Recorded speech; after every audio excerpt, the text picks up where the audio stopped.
فرزند زہرا یہ حالات برے ہیں۔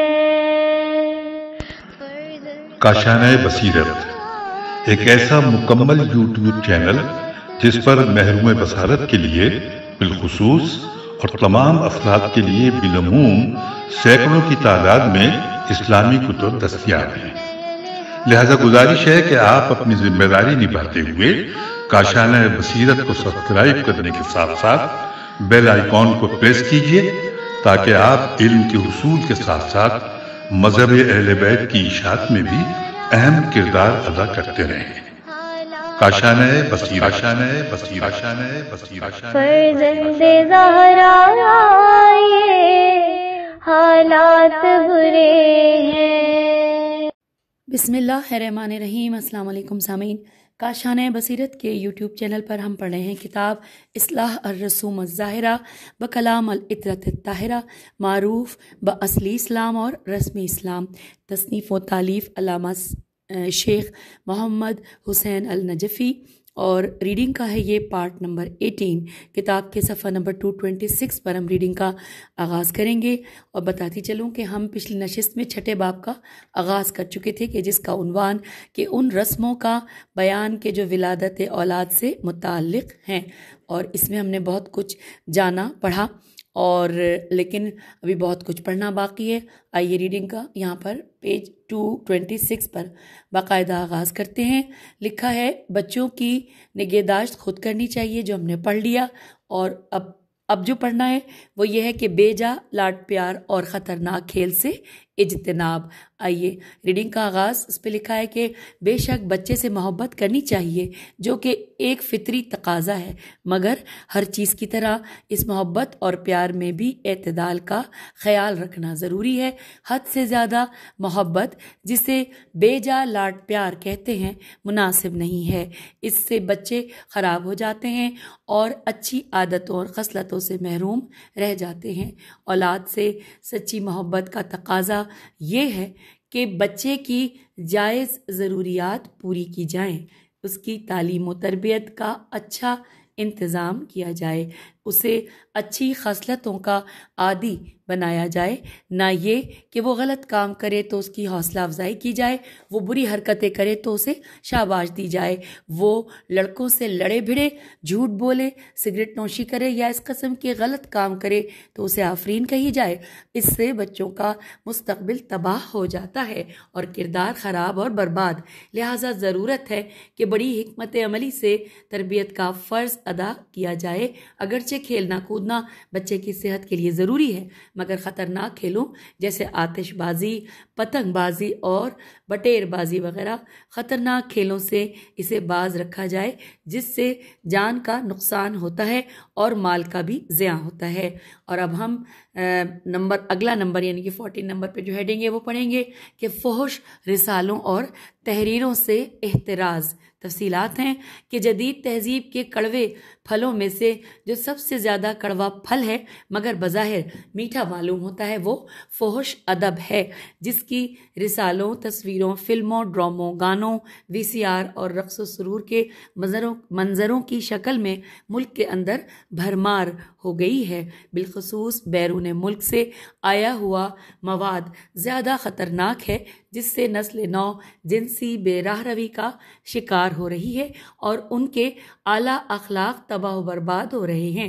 اس سیلاب بلا کے سامنے بند باندھنے کی اشد ضرورت ہے، اور اس کا طریقہ یہ ہے کہ اس قسم کے لٹریچر اور مواد کے پڑھنے پڑھانے اور دیکھنے دکھانے پر سخت پابندی عائد کی جائے، اور گھروں میں ایسے مواد کا داخلہ ممنوع قرار دیا جائے، بلکہ خدا حکومت کو توفیق دے تو اس قسم کے مواد کی درآمد برآمد، طباعت و اشاعت اور فروخت بلکہ رکھنے پر بھی پابندی عائد کر دے، تاکہ فتنہ و فساد کی بنیاد ہی ختم ہو جائے۔ یہاں پر ایک شعر ہے کہ اٹھا کر پھینک دو باہر گلی میں، اٹھا کر پھینک دو باہر گلی میں، نئی تہذیب کے انڈے ہیں گندے۔ آئیے پیج 228 پر آ گئے ہیں۔ اگلی ہیڈنگ ہے نمبر 15 پہ کہ بری صحبت سے اجتناب۔ لکھا ہے صحبت کا اثر ایک ناقابل انکار حقیقت ہے۔ اب یہاں پر ایک شعر ہے کہ صحبت سالے تیرا سولے کند، صحبت تولے تیرا تولے کند۔ فارسی میں ہے، بہت ساری غلطیوں کے ساتھ اقرار کرتی ہوں، غلط پڑھتی ہوں لیکن پڑھ دیتی ہوں۔ لکھا ہے اس لیے اولاد کے اچھے مستقبل اور باکردار بننے کے لیے ضروری ہے کہ ان کو برے افراد کی صحبت و ہم نشینی سے روکا جائے تاکہ وہ ان کے ساتھ میل جول نہ رکھیں بلکہ اچھے اور شریف لوگوں کی صحبت اختیار کریں۔ اس سلسلے میں ان کی خلوت و جلوت کی دیکھ بھال ضروری ہے، نیز ان کی اخلاقی تعلیم و تربیت کا اہتمام بھی اشد ضروری ہے۔ واللہ الموفق والمعین علی الصراط المستقیم۔ 16 نمبر پہ ہیڈنگ آ گئی ہے تعلیم و تربیت میں اسلامی نظام کا اہتمام۔ لکھا ہے کہ الغرض والدین کا شرعی اور اخلاقی فریضہ ہے کہ وہ صغیر سنی میں اولاد کی تعلیم و تربیت کا شرعی نہج و طریقے پر اہتمام کریں، یعنی پہلے سے اصول و فروع کی تعلیم دیں۔ جب بچہ 7 سال کا ہو جائے تو اسے نماز پڑھنے کا زبانی حکم دیں، اگر پابند ہو جائے تو فبیہا، ورنہ 10ویں سال میں اسے مار کر بھی نماز پڑھائیں۔ اسی طرح اسے روزہ رکھنے کی اس طرح مشق کرائیں کہ پہلے آدھے دن 1/3 دن کا، پھر آدھے دن کا، بالآخر پورے دن کا، تاکہ جب بچہ بلوغت کے سن و سال میں قدم رکھے تو پابند شریعت بن چکا ہو۔ الغرض اولاد کی تعلیم و تربیت کے بعد دیکھ بھال اور ساخت پرداخت اسلامی اصولوں کے مطابق کی جائے۔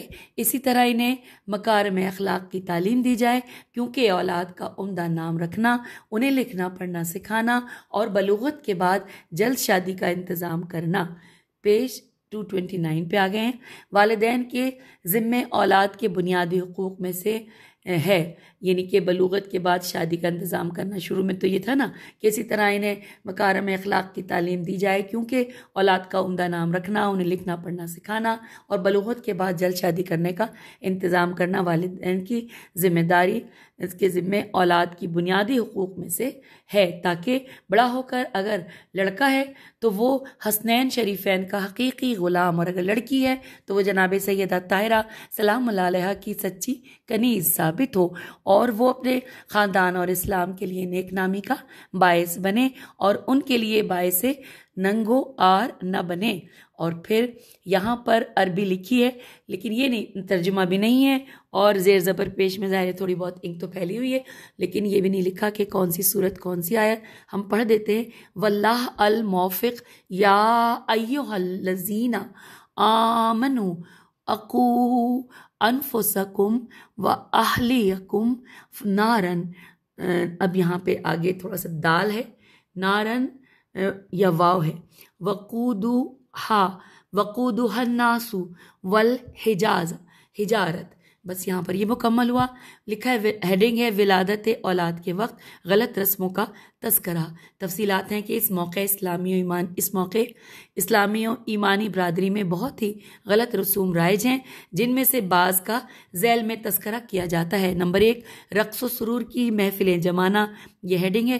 تفصیلات ہیں کہ اس موقع پر جو کھاتے پیتے گھرانے ہیں وہ رقص و سرور اور گانے بجانے کا اہتمام کر کے روح ابلیس کو خوش کرتے ہیں، اور جو غریب و نادار ہیں وہ بھی اگر وہ کچھ نہ کر سکیں تو ڈھول تو خوب پٹواتے ہیں، جو قطعاً فعل حرام اور باعث قہر و غضب خالق دو جہاں ہے، جو چونکہ اس کی حرمت اور دیگر قباحتوں کا تفصیلی تذکرہ سابقہ اوراق میں شادی کی غلط رسوم کے بیان میں کیا جا چکا ہے، اس لیے یہاں اس کے اعادے اور تکرار کی ضرورت نہیں ہے۔ بہر نو اس قسم کی ناشائستہ حرکتوں سے اجتناب واجب و لازم ہے۔ دوسرے نمبر پہ بزرگوں اور پیروں کے نام پر لٹیں رکھوانا۔ لکھا ہے بز امے بے زے عین میم اور زیر ہے بز امے خویش موالیان ائمہ اطہار اپنے بچوں کے کی سر تراشی کراتے وقت ان کے سروں پر لٹیں چھوڑ دیتے ہیں، جنہیں چند سالوں کے بعد اپنے پیروں سے یا بعض بزرگوں کے مزارات پر جا کر کٹواتے ہیں۔ ان کا یہ فعل ہرگز اسلامی نہیں ہے بلکہ سراسر غیر اسلامی ہے۔ ہم کتاب کے صفحہ 230 پہ آ گئے ہیں۔ حضرت امام جعفر صادق علیہ السلام سے مروی ہے، فرمایا کہ اپنے بچوں کے لیے قضا نہ بناؤ، قاف زے عین قضا نہ بناؤ۔ قضا کے معنی ہے کہ ایک جگہ چھوڑ کر باقی سر مونڈنا۔ نیز انہی جناب سے منقول ہے کہ جناب رسول خدا صلی اللہ علیہ وآلہ وسلم کی خدمت میں ایک ایسے بچے کو بغرض دعا لایا گیا کہ جس کے سر پر لٹیں تھیں، تو آپ نے اس وقت تک اس کے حق میں دعا نہیں کی فرمائی جب تک کہ اس کا پورا سر نہیں منوایا گیا۔ حوالہ ہے وسائل الشیعہ اور ساتھ میں حلیت المتقین۔ آگے چلتے ہیں۔ لکھا ہے ایک اور روایت میں وارد ہے کہ حضرت صلی اللہ علیہ وآلہ وسلم نے ایک لڑکا دیکھا جس کے سر کا کچھ حصہ منڈا ہوا تھا اور کچھ بچا ہوا تھا، تو حضرت صلی اللہ علیہ وآلہ وسلم نے اس کے سرپرستوں کو اس سے منع فرمایا اور حکم دیا کہ اس کا سارا سر منڈواؤ یا سارا رہنے دو۔ حوالہ ہے یہاں پہ نیچے لکھا ہے ابو داؤد۔ پھر چلتے ہیں آگے، لکھا ہے ان حقائق کی روشنی میں روز روشن کی طرح واضح و آشکار ہو گیا کہ شریعت مقدسہ اسلامیہ میں لٹ رکھنے کا کوئی جواز نہیں ہے، بلکہ یہ رسم بد ہندوؤں کے سادھوؤں سے ماخوذ ہے۔ فاضل بریلوی نے بھی اسے حرام اور بدعت قرار دیا ہے۔ بریکٹ میں حوالہ دیا گیا ہے کہ ملاحظہ ہو الملفوظ حصہ دوم صفحہ نمبر 110، نیز فتاوی افریقہ صفحہ نمبر 68 اور مجمع البحرین۔ اگلے پیراگراف میں ہے کہ تو جب اس فعل کا جواز ہی ثابت نہیں تو پھر اسے متبرک سمجھ کر بزرگوں کے مزاروں پر یا پیروں کے ہاتھوں سے اس کے کٹوانے کا کیا جواز ہے؟ اور اگر کوئی ہیلا جو شخص بچے کی نابالغی کا عذر پیش کر کے اسے جائز ثابت کرنے کی ناکام کوشش کرے تو اس سے کہا جائے گا کہ اگر بچہ نابالغ ہے اور غیر مکلف تو اس کے سرپرست اور بزرگ تو بالغ اور مکلف ہیں، یہ ان کی شرعی تکلیف اور ذمہ داری ہے کہ ہرگز ایسا نہ کرے۔ پیج 231 پہ ہم آ گئے ہیں۔ پھر لکھا ہے، اگلی ہیڈنگ آ گئی کہ اسلام میں پیری مریدی کا کوئی تصور نہیں ہے۔ آئیے اس کے حوالے سے ہم تفصیلات جانتے ہیں۔ لکھا ہے کہ جب یہاں ضمنی طور پر پیروں کا ذکر آ گیا ہے تو مناسب معلوم ہوتا ہے کہ یہاں اس موضوع پر قدر تبصرہ کر ہی دیا جائے تو واضح ہو کہ جب اسلام میں بالخصوص مذہب اہل بیت علیہ السلام میں جو اسلام کی حقیقی تعبیر و تفسیر کا دوسرا نام ہے، اس نام نہاد پیری مریدی کا کوئی جواز بلکہ کوئی تصور ہی نہیں ہے، تو اس کے لوازمات کا جواز کہاں سے پیدا ہوگا؟ یہ چیز قرون وسطیٰ کے صوفیوں کی من گھڑت اصطلاح ہے جو کہتے ہیں کہ بے پیر مرد تو در خرایات ہر چند سکندر زمانی۔ یہ فارسی کا شعر پڑھا۔ پھر لکھا ہے کہ اور ان کے ہاں اس پیر کے کئی مراتب ہیں: 1 شیخ، 2 پیر، 3 دلیل، 4 مرشد، 5 قطب، 6 اور قطب الاقطاب۔ پھر یہاں پہ حوالہ دیا ہے کتاب البدعۃ والنحرف، اور اس کے بعد لکھا ہے کہ یہ تصوف یا عرفان اسلام کی سرزمین میں ایک اجنبی یہ پودا ہے اور ہندو، یہودی اور عیسائی تعلیمات کا ملغوبہ ہے۔ میم لام غین واو بے ہے۔ اسی بنا پر امام جعفر صادق علیہ السلام نے فرمایا کہ سب صوفی ہمارے دشمن ہیں اور ان کا طریقہ ہمارے طریقے کے خلاف ہے۔ حوالہ ہے حدیقہ سلطانیہ۔ پھر لکھا ہے کہ حقیقت الامر یہ ہے کہ تصوف کی ایجاد و اختراع ائمہ اہل بیت علیہ السلام کے خلاف بنی امیہ کی ایک گہری سازش کا نتیجہ ہے تاکہ مادی اقتدار پر قبضہ کرنے کے بعد ان کے روحانی اقتدار پر اس بہانے شب خون مارا جائے۔ لہٰذا اس کے نظریات فاسدہ کا اسلام کے ساتھ یا بالعموم اور مذہب شیعہ خیر البریہ کے ساتھ بالخصوص ہرگز کوئی رابطہ یا تعلق نہیں ہے۔ یہ درست ہے کہ ہمارے مذہب میں آل نبی علیہ السلام اور اولاد علی علیہ السلام کے اکرام و احترام اور ان کے ساتھ نیکی اور احسان کرنے کی بہت تاکید اور فضیلت وارد ہوئی ہے، جس کا ایک شمع ہماری کتاب نہیں، جس کا ایک یہاں پر شین ہے لکھا ہے، یا اس کو آپ ہماری اس کو آگے چلتے ہیں کہ ہماری کتاب احسن القواعد اور تجلیات صداقت میں مذکور ہے، جو وہاں دیکھا جا سکتا ہے۔ آگے چلتے ہیں، یہ جو پیراگراف ہے یہ ڈبل یہاں پر انک ہے، یعنی بہت زیادہ شیڈو ہے، میں کوشش کرتی ہوں، ہے تو 4 لائنوں کا، لیکن لکھا ہے کہ مگر اس چیز کا مروجہ پیری مریدی کے ساتھ اور اس کے القامات کے ساتھ کوئی تعلق نہیں ہے، لہٰذا جہاں ایمان کو اس سے دور رہنا چاہیے، وہاں سادات کو بھی اپنے آباء و اجداد کے طریقے پہ چلتے ہوئے اس دھندے سے بکلی اجتناب کرنا چاہیے، اور تعویذ گنڈے وغیرہ سے کے دھندے کو ذریعہ معاش نہیں بنانا چاہیے۔ اور اگر کوئی یہ دین رکھنے والا، یہاں پر ایک مٹا ہوا زیادہ ہے، کوئی دین رکھنے والا دین کو اس غلط اس کو کاروبار سے نہ روکے، تو پھر اب تھوڑا سا مٹا ہوا ہے، تو اس خیال سے نہ روکے کہ مجھے اپنا دشمن اور کیا خواہ نہ سمجھیں، تو پھر اپنا خیر خواہ سمجھیں۔ بس یہ سمجھ میں آیا، اور یہ 4 لائنیں بہت مشکل سے پڑھی ہیں کیونکہ کتاب میں یہ اس طرح ڈبل ہے، دھندلی ہیں۔ تو آگے چلتے ہیں، بس اس میں ہمیں یہ سمجھ میں آیا کہ تعویذ اور ان چیزوں کو کاروبار نہیں بنانا چاہیے۔ پھر اگلی ہیڈنگ آ گئی کہ ایک خیال کا ابطال، یہ ہیڈنگ ہے یہ بھی تھوڑا دھندلا لیکن اس سے بہتر ہے۔ لکھا ہے یہ خیال کرنا کہ جس طرح خدا تک رسائی حاصل کرنے کے لیے نبی و امام وسیلہ ہوتے ہیں، اسی طرح نبی و امام کی بارگاہ اقدس تک رسائی حاصل کرنے کے لیے پیر کامل کی ضرورت ہے۔ یہ سراسر شیطانی قیاس ہے، کیونکہ خدا تک رسائی حاصل کرنے کے لیے تو عقلاً و شرعاً وسیلے کا حکم ہے، مگر نبی و امام علیہ السلام تک رسائی حاصل کرنے کے لیے وسیلہ ماننے کا کوئی حکم نہیں ہے۔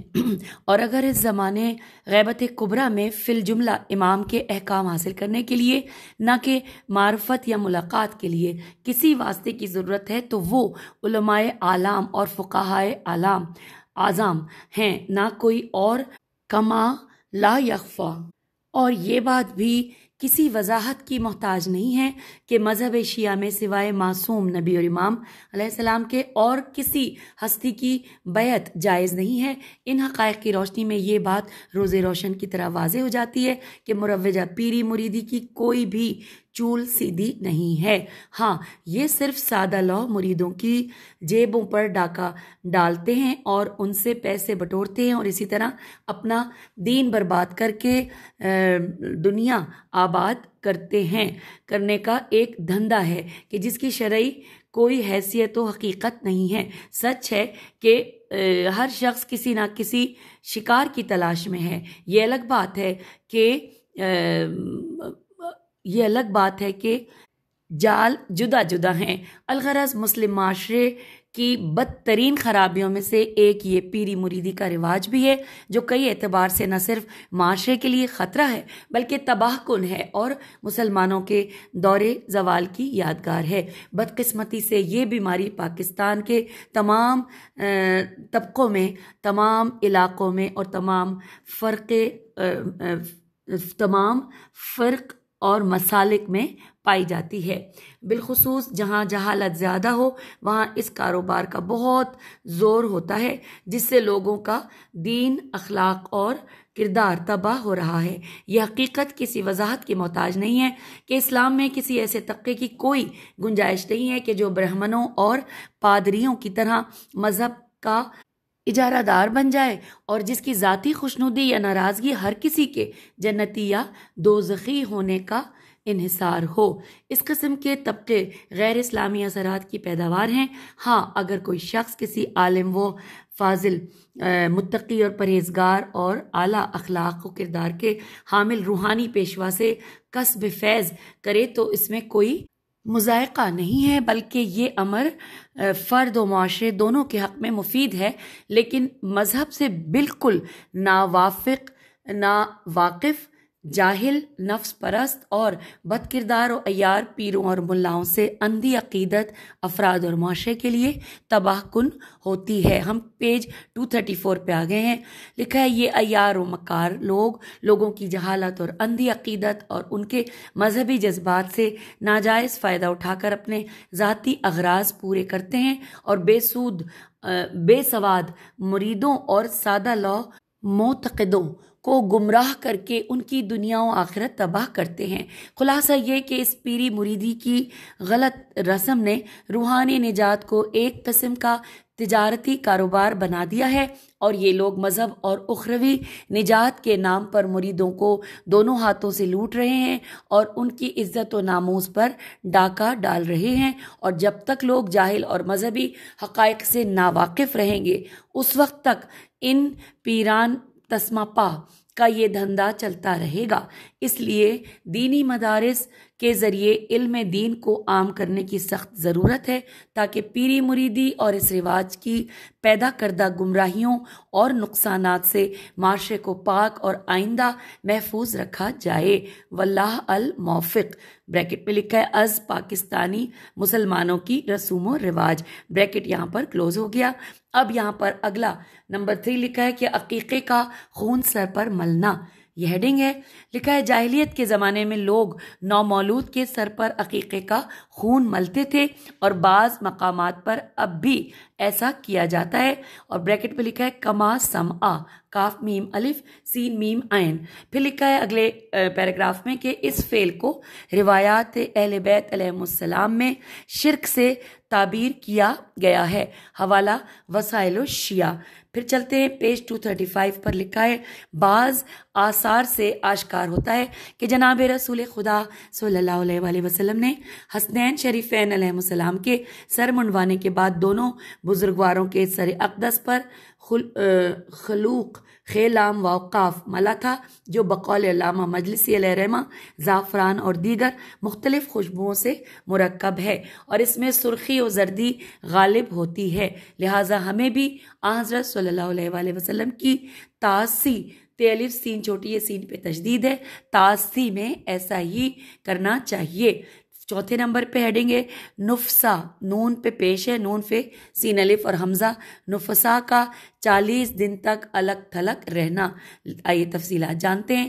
ہندو مذہب میں حیض و نفاس کو ایک ایسا پاپ سمجھا جاتا ہے کہ حیض و نفاس والی عورت کسی چیز کو ہاتھ لگانے کی روادار نہیں ہوتی، خصوصاً نفاس والی عورت پر پورے 40 دن تک یہ پابندی عائد ہوتی ہے، اور ان کی دیکھا دیکھی بعض جاہل مسلمان بھی ایسا ہی کرتے ہیں، حالانکہ اسلامی نقطہ نگاہ سے یہ دونوں ایسے عوارض ہیں، عین واو الف ریزواد، یہ دونوں ایسے عوارض ہیں جنہیں عورت مخصوص طریقے پر عبادت خدا نہیں بجا لا سکتی، ویسے دوسرے کام کاج کر سکتی ہے، اور حیض کم از کم 3 دن اور زیادہ سے زیادہ 10 دن ہوتا ہے، اس سے کم و زیادہ ہو تو وہ یا خون استحاضہ ہوتا ہے یا جس کے احکام الگ ہیں، یا کوئی اور خون، بہرحال وہ خون حیض نہیں ہو سکتا۔ اور جہاں تک خون نفاس کا تعلق ہے، اس کے عقل الف قاف لام، اس کے عقل کی کوئی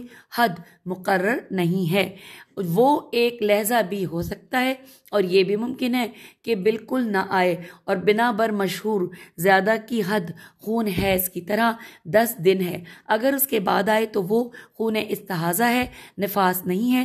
ہاں البتہ بنا بر احتیاط 18 دن تک استحاضہ کے وظائف پر عمل درآمد بھی کرے، اور جو مخصوص چیزیں نفسا پر نون فیس سین الف حمزہ نفسا پر حرام ہیں ان سے اجتناب بھی کرے، اور آگے لکھا ہے واللہ عالم۔